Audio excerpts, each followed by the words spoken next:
Alright guys, welcome back. I wanted to do a new video today on which tank spec or which tank class is the best mitigation wise.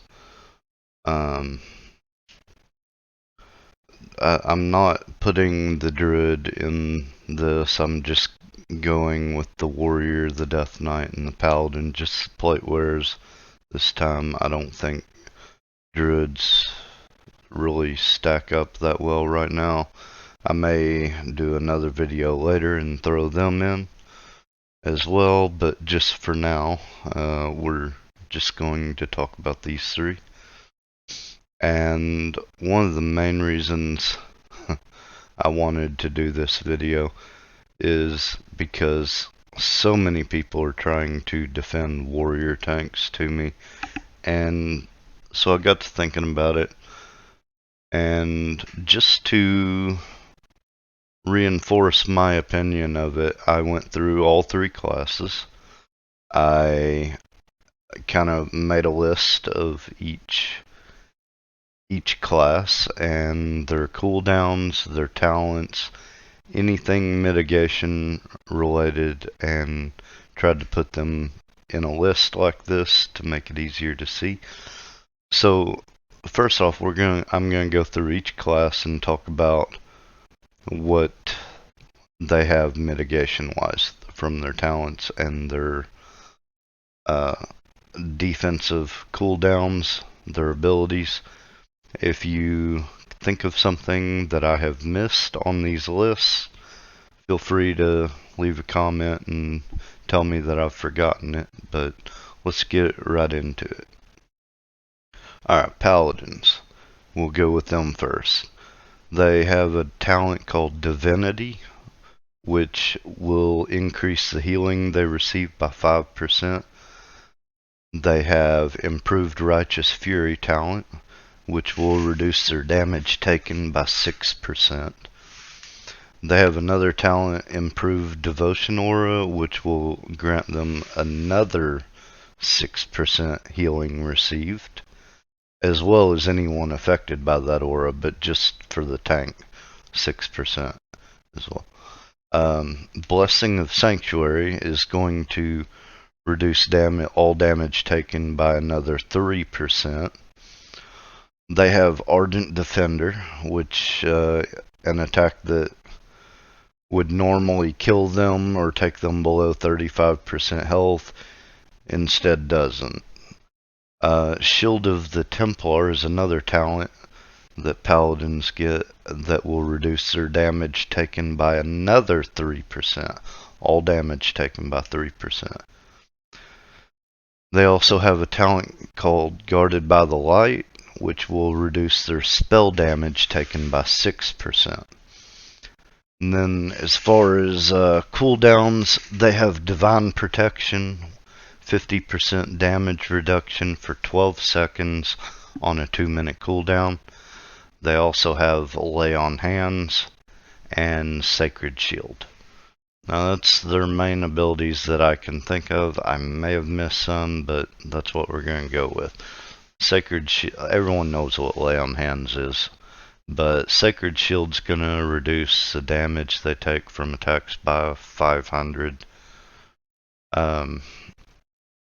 But enough with paladins for now. Although, well, let me summarize that. So paladins are going to receive an increased 11% healing received through talents. They're going to take 12% less damage. All damage, 12% reduction, and a 6% spell reduction for their damage taken. Alright, let's move on to the Death Knight. And the Death Knight is... I know how powerful Blood Death Knights are, and I know how good they are, but it's really hard to put it in a list like this, but I'm going to give it an attempt. Frost Presence. 8% damage reduction. Pretty straightforward. Blade Barrier is another 5% damage reduction. Now, you're not going to have this at the very start of the fight. It'll take you 4 seconds to get your blood runes on cooldown in order to get this ability active, but then it will be active throughout the entire fight. So I'm including it. They have Rune Tap, which will, and I messed this up. Rune Tap is not a 10% hit point. It's not going to heal 10% of their hit points. It will actually be 20% of their hit points with the improved Rune Tap talents that you're probably going to get.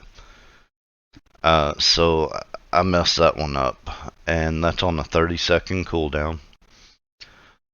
Mark of Blood is going to heal 4% of your hit points every time the boss hits you, and it lasts for 20 hits or 20 seconds, whichever one comes first. And that's on a 3-minute cooldown.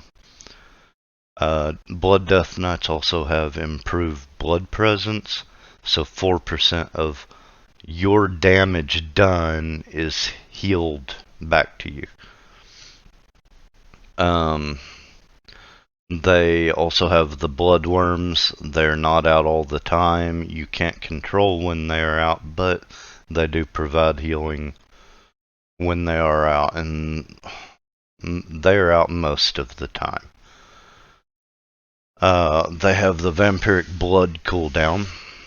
It gives you 15% increased hit points and increases your self-healing abilities by 35% for 15 seconds. And that's on a 1-minute cooldown. They also have the Will of the Necropolis talents that will damage that will take them below 35% health instead just doesn't. You should be getting the improved Icy Touch talent that will provide a 6% attack speed reduction against enemies attacking you. Icebound Fortitude is one of their damage reduction cooldowns. It reduces damage done by 30% for 12 seconds on a 2-minute cooldown. They have Anti-Magic Shell, which will not reduce all spell damage.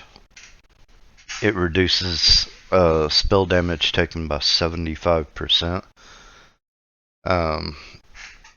And then they have Death Pact, which is where you summon your zombie, your ghoul, and then sacrifice it, and it heals you for 40% of your hit points. So a really big heal on a 3-minute cooldown. So just to summarize on the Death Knight, they're taking 13% less damage all the time, basically. And you know, like, their mitigation is so hard to calculate because it's going to come down to your play style and how well you play your class. And there is no way to calculate the amount of healing you're going to be doing to yourself. It's going to be a lot. I mean, you're going to be doing a large percentage of the healing done to you personally yourself throughout a fight. So they're hard to pin down on damage mitigation. But let's just move on past the Death Knight. Let's go on to the Warrior. Defensive stance. 10% damage reduction across the board, right? They have shield wall cooldown. This is a 60% damage reduction for 12 seconds on a 4-minute cooldown. They have last stand with a 30% increased health for 20 seconds on a 3-minute cooldown. They have spell reflection, which is a really great ability. And I absolutely hate warrior tanks. But I was really trying hard to find things to put in the warrior column. So I did put disarm in here, but let's face it, most bosses can't be disarmed. So you can count that if you want to. They have improved defensive stance talents that will reduce your spell damage taken by 6%. And here's one of the few places where warriors absolutely outshine the other two, and that is they have talents to get 5% dodge and 5% parry. I don't believe either of the other two have both of those. So they do have that. They also have enraged regeneration. They're going to heal 30% of their hit points over 10 seconds on a 3-minute cooldown. That's not too bad. And again, really reaching here, but I included demoralizing shout in this list.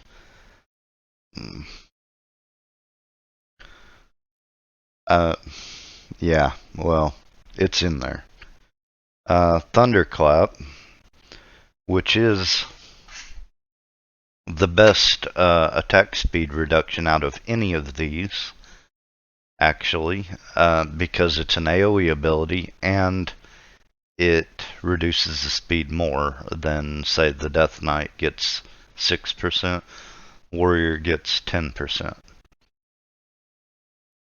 So that's kind of the list I came up for each class. I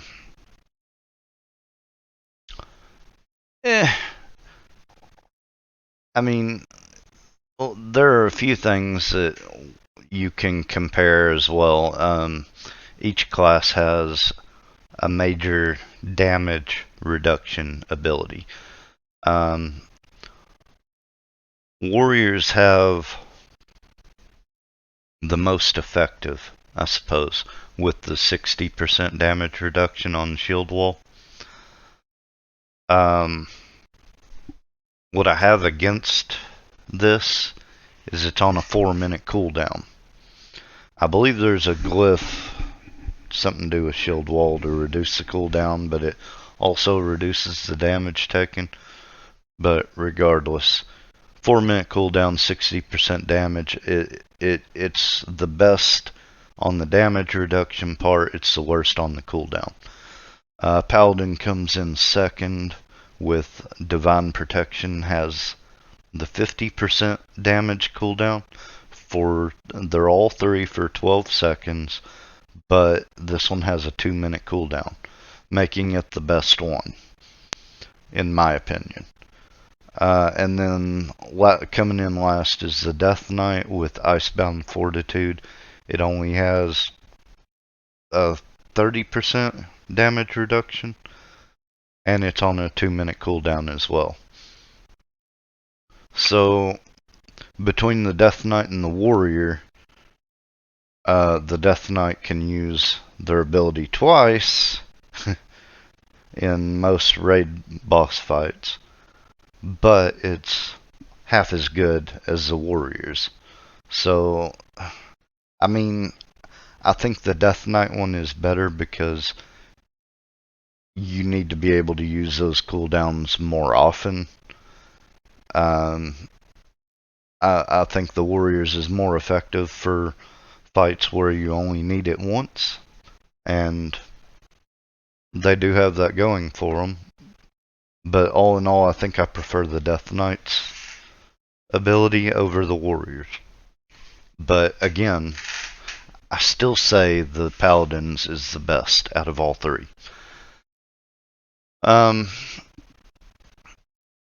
Then Warriors also have Last Stand, right? And you can compare this to the Death Knight's Vampiric Blood.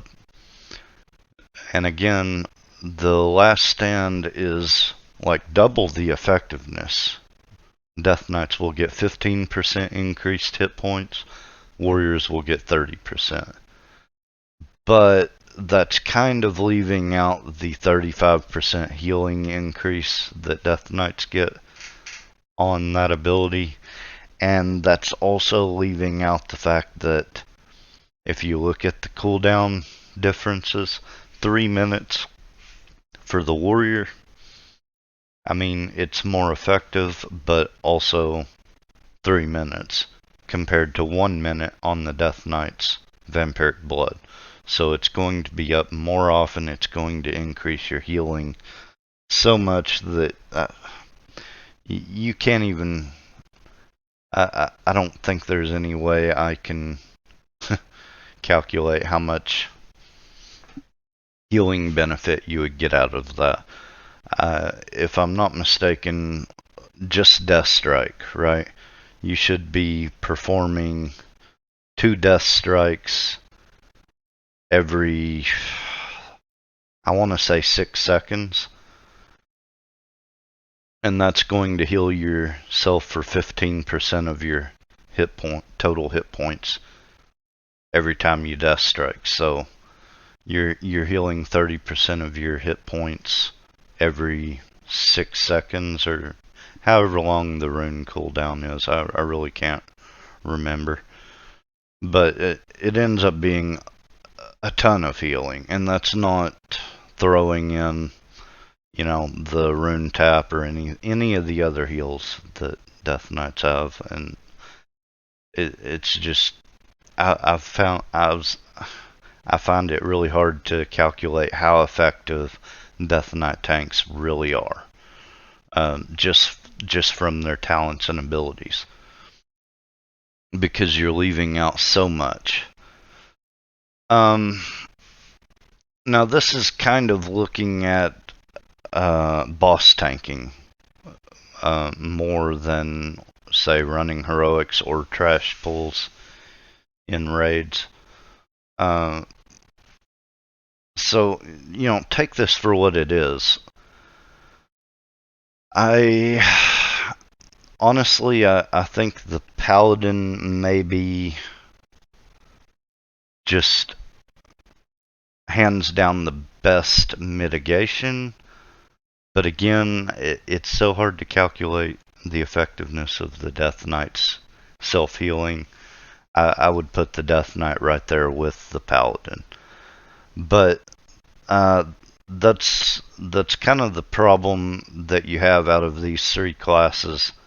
The Death Knight and the Paladin, they have so much to offer. And the Warrior, I just don't see that much. I mean, honestly. And I know I put Sacred Shield on the Paladin side. I don't even know that I would really want to put that in this.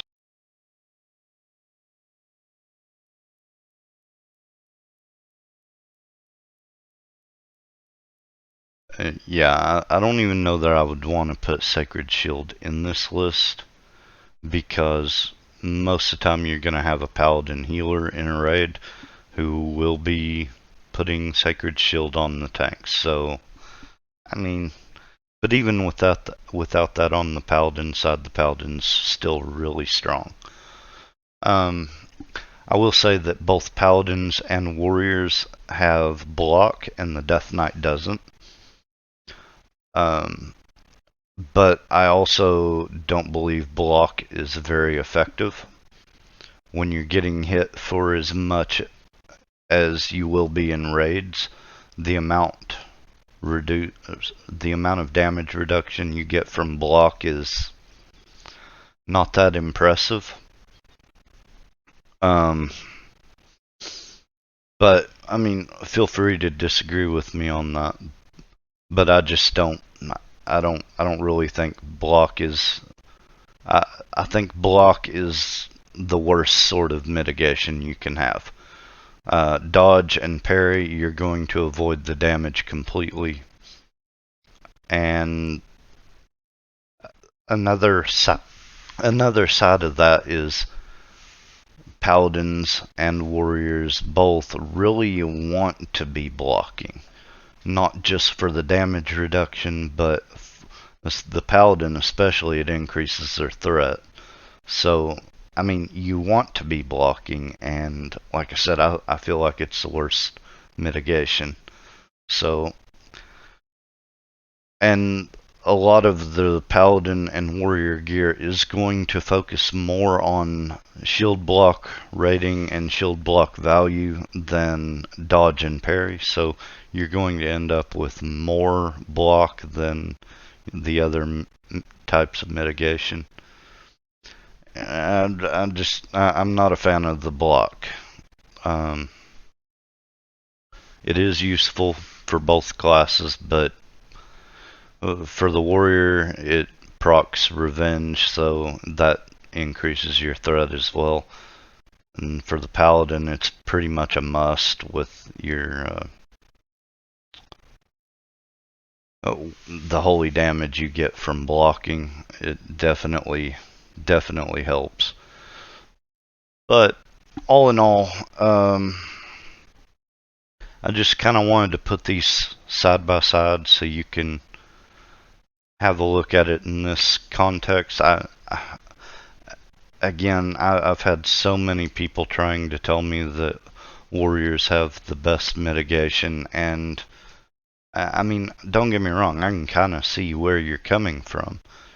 Um, if you just take in defensive stance, right, that's a 10% damage reduction. It looks like the best. It's not actually the best, because Death Knights are going to have 13% less damage taken all the time. Paladins are going to have 11% less damage taken all the time. So, I mean, you've got to dig a little deeper into the mitigation to make that argument. And when you do, warriors just don't hold up. And I mean, I really put some effort into finding things to put on the warriors side of this, and I just they still come up short in my opinion. But feel free to leave me a like, comment, subscribe. Definitely comment and tell me your thoughts on what you think is the best mitigation tank. But I don't think you're going to be able to convince me that warrior is going to stack up against either one of these classes. Um, but that's all I've got for you. I hope you enjoyed it, and I'll see you next time.